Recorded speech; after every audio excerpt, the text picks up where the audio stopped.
మిథున రాశి వారికి ఈ వారంలో సంకల్పాలు నెరవేరే అవకాశాలు ఉన్నాయండి? బాగా కష్టపడితే అలాగే కనపడుతుంది. ఎందుకంటే 2 పాపగ్రహాలు సహకరిస్తున్నాయి. వృశ్చికంలో ఉన్నటువంటి శని, అలాగే సింహంలో ఉన్నటువంటి రాహువు, ఈ 2 గ్రహాలు అనుకూలిస్తున్నాయి. పట్టుదలతో పనిచేసి విజయాన్ని సాధిస్తారు. పట్టుదల చాలా అవసరం. పాపగ్రహాలకు ఎంత పట్టుదల ఉంటే అంత సత్ఫలితాన్ని ఇస్తాయి. అలాగే సంకల్పం నెరవేరుతుంది.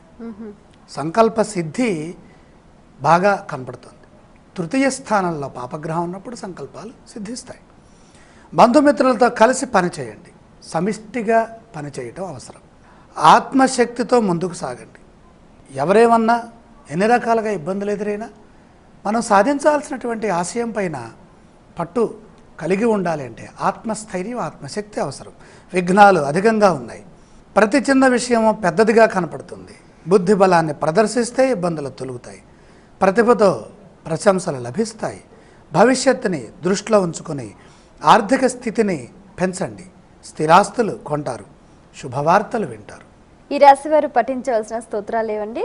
మహాలక్ష్మీదేవిని ధ్యానించడం చాలా మంచిది. ఆలయ సందర్శన క్రమంలో ఏ దేవీ దేవతలను దర్శించాలంటారు?